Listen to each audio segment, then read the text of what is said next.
up, gamers? I'm Jason, and today on Dice & Dragons, we are going to be unboxing the Hood Scenario Pack for Marvel Champions, the card game.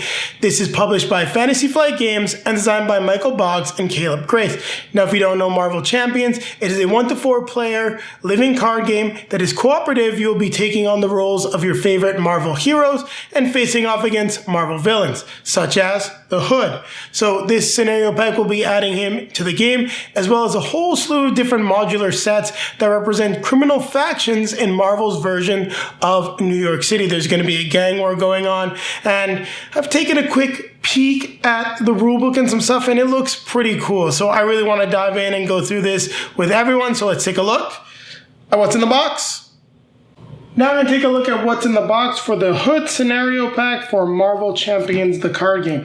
Now, if you're unfamiliar with our unboxings, we also do like to showcase all of the cards in these unboxings, just a way to actually make them a little bit more valuable for our viewers and cut down some of the stuff that we're going to be covering when we get into our review of the Scenario Pack. So let's take a look at the rule book. So we've got the Hood Scenario Pack, the expansion symbol. We've got explanation of the modular sets. There's also some new alternative sets, rules for that you may not have seen if you're just picking up a scenario pack, such as hinder, insight, permanent, setup, steady, which is a new rule. A character with the steady keyword can have 1 additional stun status card and 1 additional confused status card. The character is not stunned unless they have 2 stun status cards and is not confused unless they have 2. After that, the character's activation is replaced by a status card effect, and then you remove all status cards. So when a minion with the villainous keyword activates you, they also get a boost card.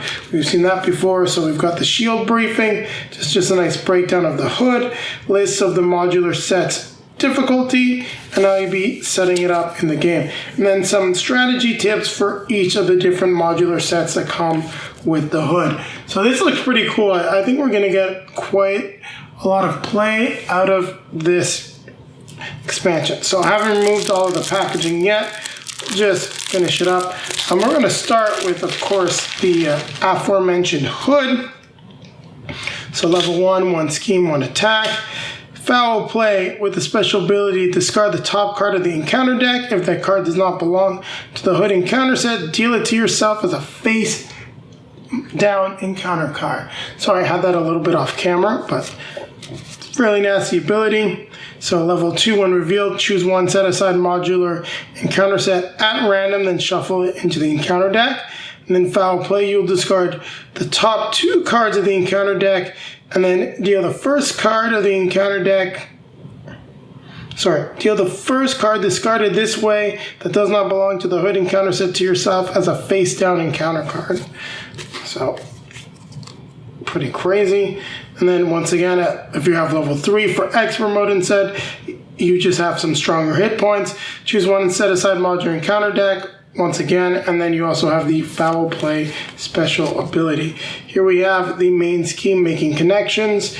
So when revealed, each player must resolve the Hood's foul play ability in play order. And then it has the instructions for the setup, and then the contents that are listed that you're going to need. We also have the second main scheme, which when revealed, each player must resolve the Hood's foul play ability. For each player who was not dealt at least 1 face down encounter card this way, you gotta place some threat there. So we do have the instructions on the other side as well. And then there's another main scheme. So this we haven't seen for a little while here, and we have 3 main schemes. So forced response after resolving step 1 of the villain phase. Each player must resolve the Hood's foul play ability in play order. Whew. Lots of crazy stuff going on. So establish dominance. After the Hood activates against you, resolve his foul play ability. Alter ego action, exhaust your identity and place 2 threat on the main scheme. The Hood's mantle, attached to the Hood. He gains retaliate, 1 and steady. Hero action will require energy, science, and a punch physical resource to get rid of it. Attached to the Hood, this is only science and punch. Gives him +1 scheme and +1 attack. He can have another pistol as well. We have Madam Mask with guard. When revealed, you'll have to resolve his foul play ability, and when defeated, the defeating player must also resolve his foul play ability. Oof, just no fun. So side scheme, hinder 2 threat per player, and then when the villain phase begins, each player must resolve his foul play ability. So yeah, you really want to get rid of unbridled ambition as soon as you can. Treachery. Choose one set aside modular encounter set at random and shuffle it into the encounter deck. And then you have to resolve the hood's foul play ability. As a boost, you would have to resolve his foul play ability.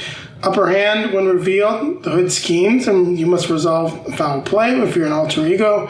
The hood attacks you and resolve his foul play ability. Yikes. A lot of these cards are really unpleasant.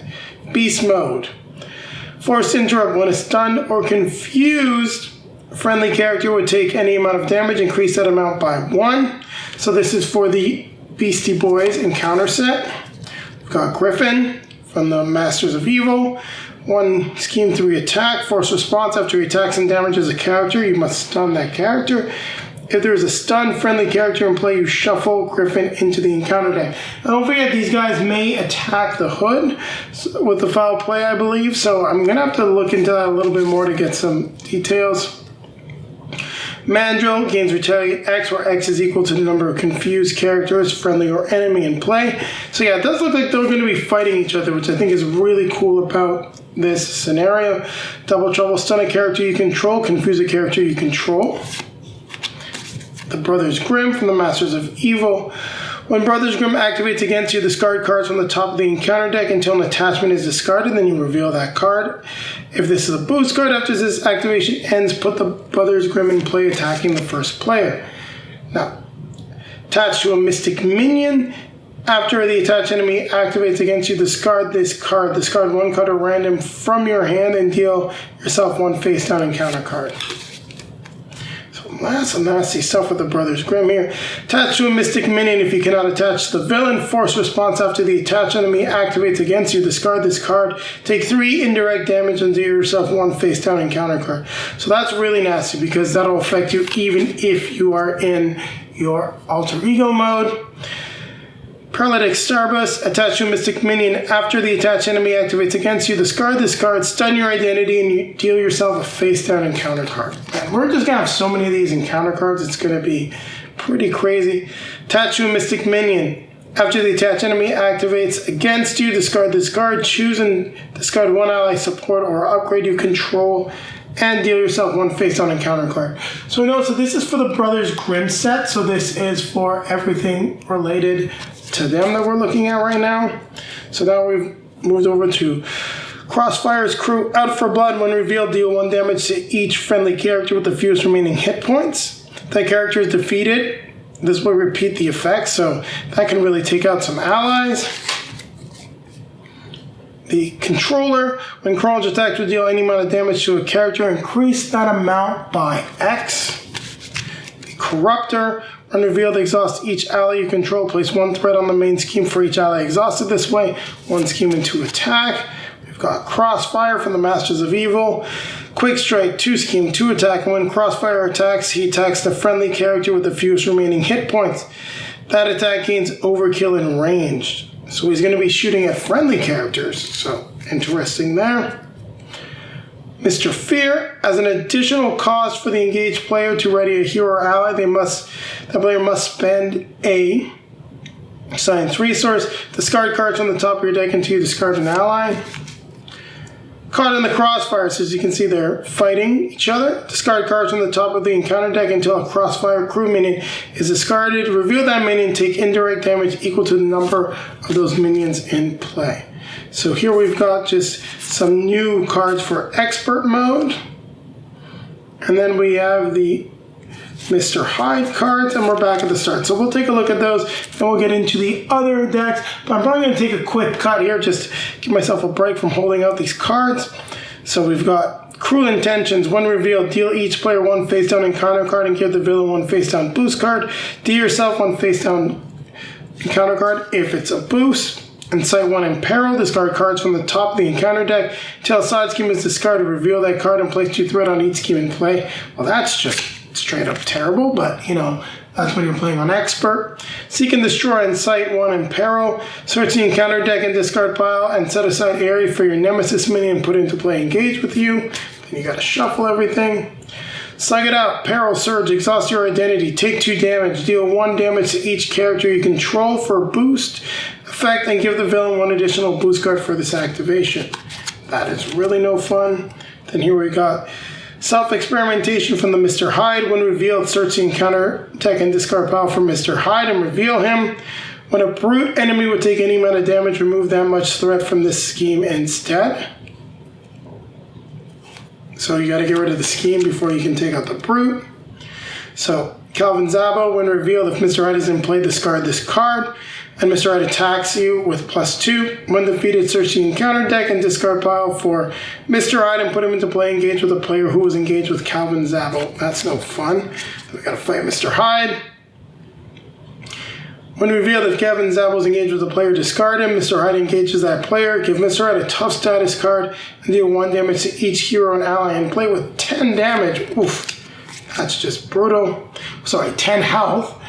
And then Hyde formula, if Calvin Zabo is in play, he schemes with +3 scheme, then he takes 4 damage. If Mr. Hyde is in play, give him a tough status card and he attacks you even if you are in the alter ego form. That's really nasty. If neither is in play, this card gains Surge. So those are the first set of cards. So like I said, we're going to take a quick breather here and then we'll be right back and we're going to take a look at the other cards that we have in the Hood scenario pack. So we're back with part 2 of our examination of the Hood scenario pack, our unboxing. Let's take a look at what we've got here. For the ransacked armor, we got a flamethrower, +3 attack. Attached to the minion with the most remaining hit points. If you cannot search the encounter deck and discard pile for a minion, put it into play, engage with you, and attach this card to it. Oof. Attached minion's attack deals indirect damage, meaning it'll hit you even if you're in alter ego form. The Hollow Shield Generator, attached to the minion with the most remaining hit points. If you cannot, you're going to do the same thing as with the Flamethrower. The attached minion gets +4 hit points and gains Retaliate 2. The Jetpack, attached to a minion if you... So I'm just seeing if it does anything else. No, if you cannot, the card will just gain Surge. When attached to minion... Sorry, when the it looks like it's missing a word there. When the attached minion would take any amount of damage from an attack, discard the top card of the encounter deck, reduce the damage by the number of boost icons. We've got Tech Gauntlets, attached to the minion with the most remaining hit points. If you can't gain Surge, they get +3 hit points, and their attacks gain Overkill. We've got the Armored Guards, just kind of crazy there. So Guard, well, and then Toughness, but only 1 attack, but these guys are really just beds for all of that equipment to be put on them. Crime Pays, when revealed, search the encounter deck for a criminal minion put into play, engage with you. If no minions were put into play, this way the card will gain Surge. That's not like... Yeah, so you have to draw another card. We've got Beetle, 1 scheme, 2 attack, 4 hit points. After Beetle attacks and damages you, discard the lowest cost upgrade you control. Choose and discard an upgrade you control. We got Boomerang. After Boomerang attacks you, deal 1 damage to each ally you control. Boost is deal 2 damage to an ally you control with 2 scheme and 1 attack for 5 hit points. So this is for the Sinister Syndicate. They are definitely annoying, it seems. 1 scheme, 2 attack for Shocker from the Masters of Evil. After Shocker is attacked, stun the attacking character. Stun the character you control with the highest attack value if it's a boost instead. We've got Speed Demon. When a character attacks Speed Demon, he gets to attack first. That's annoying. Discard the lowest cost support you control if it's run as a boost. White Rabbit. When White Rabbit attacks you, discard 1 card at random from your hand. Choose and discard 1 identity-specific card if she's drawn as a boost. Sinister Onslaught. So when revealed, each criminal, if you're in alter ego form, each criminal enemy in play schemes. If no enemy schemes, this way the card gains Surge. When revealed, each criminal enemy in play attacks you. If no enemy attacked you this way, the card gains Surge. Oof. Expert mode only. Formidable Flow. This is a permanent setup for standard. Each enemy gains Steady. So we went over that effect earlier. So for the standard, we got Dark Dealings. The villain schemes with +1 scheme. And then it gets the boost will give him an additional card for this activation face down boost card. Mob Mentality, discard the top 7 cards in the encounter deck. Put the first minion discarded this way into play, engage with you as alter ego. The villain in each minion engaged with you attacks you, and the card will gain Surge. Overwhelming Force. Discard the highest cost upgrade or support you control. If that doesn't happen, the card gains Surge. Give the villain one additional boost card for the activation. Shadows of the Past, which will just put your Nemesis and enemy deck into play. Total Annihilation. Surge. So the villain attacks you, and the attack gains Overkill, plus you have to draw another card. For a boost, if the villain is attacking, this card gains Overkill. We then have the State of Emergency, the Feisty Heist. When revealed, discard the highest cost card from your hand. That can be good or bad. Disaster at the Docks. Take 3 indirect damage when revealed. Oof. Offshore Inferno. Discard the lowest cost card you control. So some real nasty side schemes. Hot Pursuit, discard the cards from the top of your encounter deck until a minion is discarded. Then you have to put into play Engage with you. Citywide Crisis. When revealed, you must resolve each when revealed effect on each side scheme in play. Oh my god. That is the kind of thing that could definitely end your game. Boost, resolve this card's when revealed ability effect. So no matter what, the Citywide Crisis is going up for Streets of Mayhem. Then Back Alley Enclave, we got Surge. Discard each other setting environment in play. Each character in play gets +1 attack, so that's everyone. Secret Lair, which is environment, gains Surge. Discard each other setting. Each enemy in play gains a +1 acceleration icon. Each hero and ally in play gets +1 thwart, meaning they're going to be progressing a lot faster towards completing their evil schemes. Surge, once again, this environment. Each character in play gains Retaliate 1. Warehouse District, it's also an environment. Each character in play gains Steady. And that's for everyone, including the heroes. The Wrecking Crew, I think this is the last 7 cards here. So Top Talent, Hinder 2, when revealed, you got to place 2 threat here, 2 per player. The villain in each elite minion gain a Retaliate 1. We've got Wrecker. 2 scheme, 2 attack, he's villainous. When Wrecker's attacking, he gets +2 attack if the attack is undefended. We got Bulldozer. 1 in scheme, 3 attack, 7 health. Bulldozer's attacks all gain Overkill. Pile Driver, Retaliate 1. So 2 scheme, 2 attack. Thunderball. So 3 scheme, 1 attack. After Thunderball attacks, you deal 1 damage to each character you control. Combined Effort. When revealed, each elite minion in play activates against the player engaged with them. If nothing happens, it gains Surge. And then 1 boost. So for each elite minion in play, this card gets a boost icon for the activation. That's really annoying. Magic Muscles. When revealed, give each brute enemy in play a stuffed status card. If no tough status card was given this way, discard cards from the top of the encounter deck until a brute minion is discarded. And then we're back at the Flamethrower. So we've done it. We've gone through all the cards. We've got a great idea as to what's in the hood scenario pack and what you'll be facing. Now keep it right here as I'll be coming back at you with a quick outro. Thank you very much for watching, everyone. If you like what you saw, don't forget to click that like button, comment, subscribe, hit the notification bell so that YouTube will let you know when our next video is released. Also, down below in the video description, you'll find links to all of our social media feeds, Facebook, Twitter, Instagram. If you'd like to see pictures of Julie and I playing Marvel Champions, the card game, and particularly the Hood Scenario Pack, make sure you take a look at those feeds. Also, down below in the video description is a link to multizone.ca, a great Canadian game store. Click that link if you're looking for this expansion. You'll get 10% off your next purchase, and it's a great way for you to support the channel as a portion of that purchase is returned to us. Also popping up in front of me will be links to some of our previously released videos.